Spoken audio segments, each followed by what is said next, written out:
Hello everyone, Mr. Wolf Recaps here. Today I'm going to explain an American science fiction action film called The Matrix. Relax and enjoy.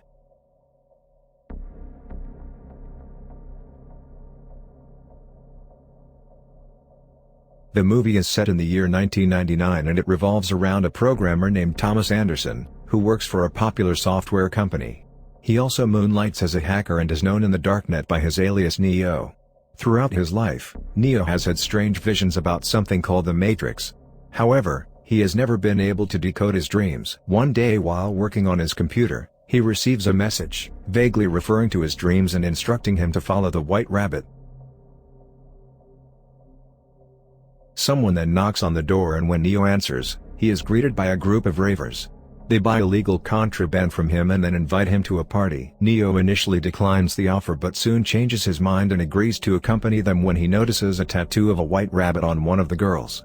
The group then heads over to a rave bar and there, Neo is approached by a woman named Trinity. She makes it clear that it was her who sent him the text about the white rabbit in the Matrix. Curious, Neo asks her to explain. But Trinity replies that she can only tell him that his life is in danger and that he is currently under surveillance.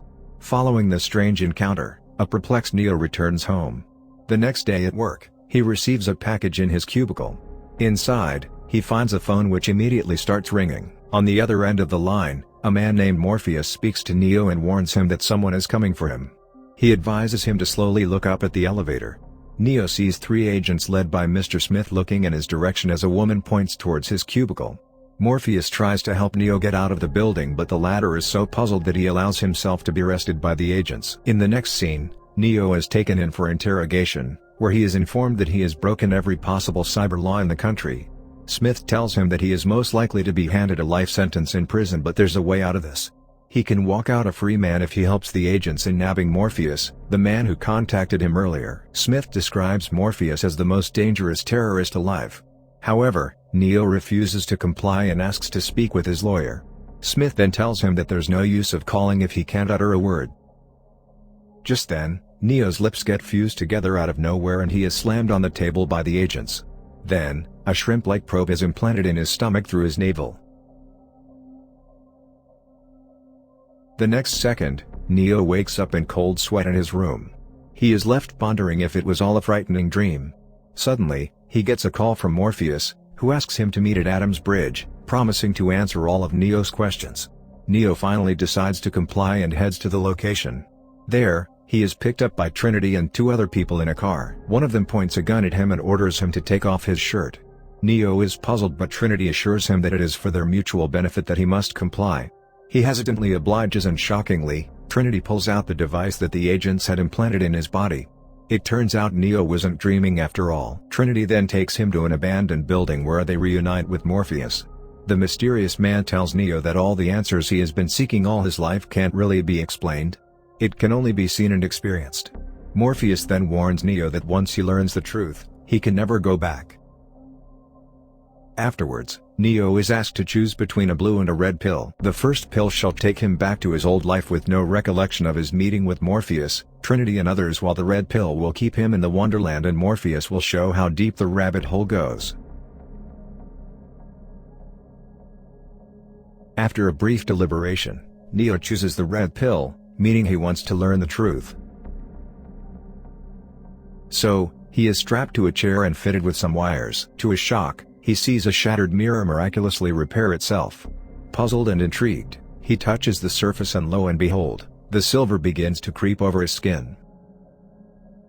Meanwhile, Morpheus's crew attempt to locate something on the monitors. Eventually, the silver fluid completely covers Neo and he blacks out. He then wakes up in a pink embryonic pod, hairless and naked. There are several black tubes attached all over his body, like he has become some sort of a lab rat. After a while, Neo emerges from the pod and shockingly learns that he is surrounded by tower after tower of pods, all filled with humans. Soon, a hovering robot nurse spots him moving and he is swiftly discarded into the gutter. As Neo is about to sink in the waste, a hovercraft appears and he is hauled into the ship's cargo bay. To his relief, the craft belongs to Morpheus and he reunites with him and his crew, now clad in simple hand-knit garments. As Neo begins to lose consciousness, Morpheus says welcome to the real world. Neo's muscles have atrophied after apparently having been in a state of coma his entire life. He also experiences pain in his eyes, which is due to him having never used it before. Therefore, Morpheus and his crew spend the next few weeks treating his body.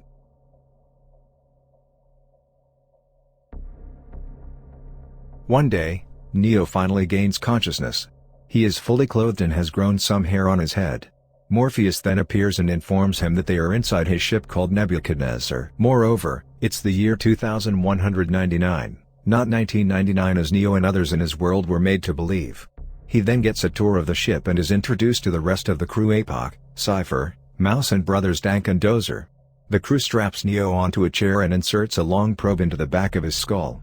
The very next second, Neo finds himself in an all-white world with Morpheus. He has a head full of hair and he no longer has sockets all over his body. Morpheus explains that the white space is actually a computer program and they can turn into anything they want. The chairs and TV in front of them are not real, they are simply computer-generated virtual realities. Neo is then shown footage of a modern city, which he knew as his real world. Morpheus reveals that this world is a neural, interactive simulation which he calls the Matrix. Next, Neo learns about the actual real world, which is revealed to be a dark, desolate emptiness with a shrouded sky. It turns out at the end of the 20th century, humans and AI machines fought a war against each other. At that time, the AI machines were powered by solar energy, so the humans blotted out the sky in an attempt to defeat them. However, the AI machines outsmarted the humans, enslaved them, and used them as the main power source of the world. They made use of the 120 volts of electricity and 25,000 BTUs of body heat generated by the human body to power themselves. When the demand increased, the AI started farming humans in a vast field, connecting them to their outlets and entrapping them in their pods. The world Neo has known as his is just a matrix, and it is a computer-generated world created to keep humans under control so they could be used as a power source. Morpheus and his crew are the only free humans along with the citizens of a city called Zion. It is the last remaining human city, hidden deep beneath the ground, near the Earth's core. It turns out, Morpheus and his team regularly hack their way into the Matrix using telephones to free more humans from slavery. Machine programs control the Matrix. The agents that Neo encountered earlier are examples of machine programs that can take over any human in the Matrix that is under their control. Meanwhile, there are autonomous machines called the Sentinels that operate in the real world. They patrol the ancient sewers and passageways of the dead human cities in search of humans who may have woken up from the Matrix. Neo is overwhelmed by the revelation and he passes out. Later, when comes to terms with reality, he is taught a series of martial arts techniques including Taekwondo, drunken boxing and kung fu in a matter of hours with the help of computer simulation. Neo's performance amazes Morpheus and he is reminded of a prophecy made by someone named Oracle, who prophesied that Neo will free humankind from machine slavery. Next, Neo learns how to free his mind and jump from one building to another in the Matrix. He is warned that if he dies inside the Matrix, he will also die in the real world. That day, a sentinel comes close to detecting their presence, but the crew manage to hide in the huge sewer system by disabling their power. The following day, Morpheus, Trinity, Apoc, Switch, Mouse, Cypher and Neo go inside the Matrix to meet the Oracle.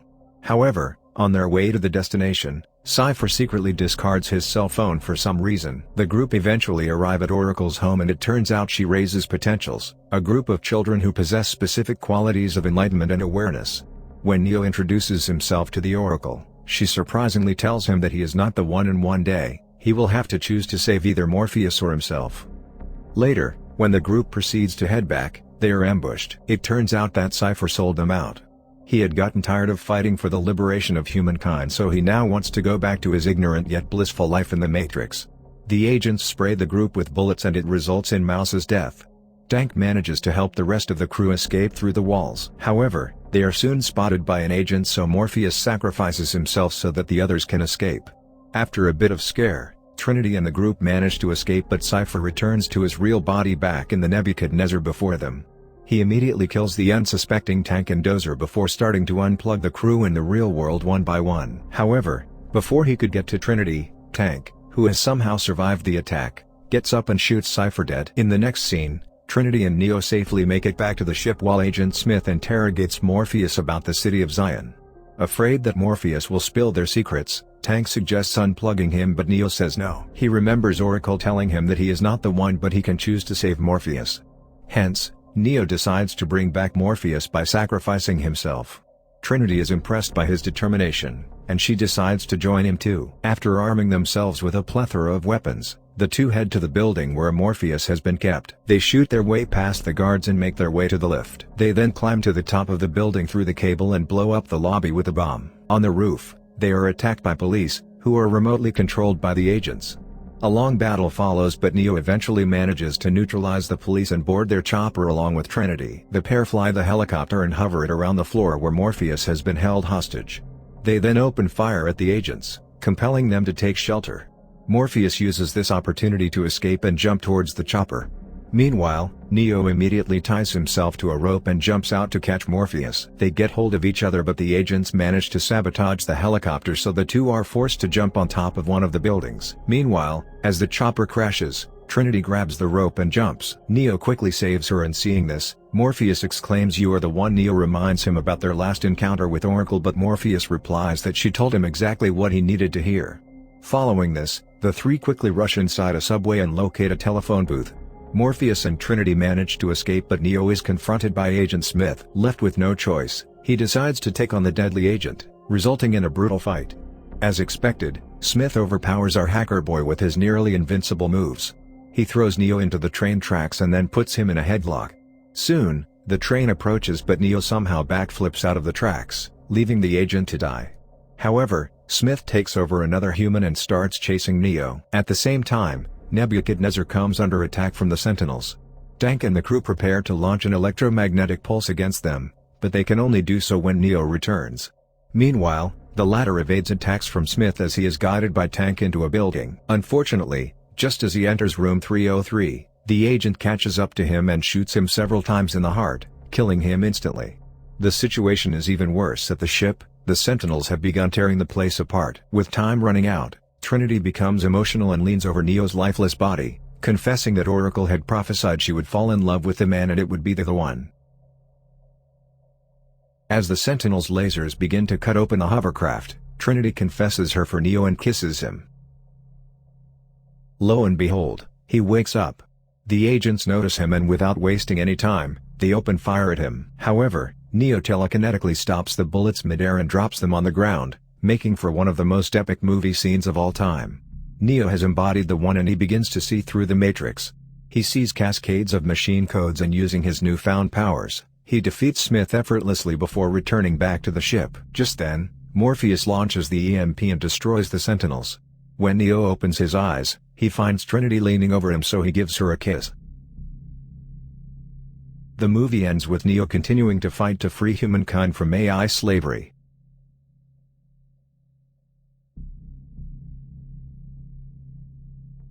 Thanks a lot for watching, guys. If you like this video, please consider subscribing to my channel.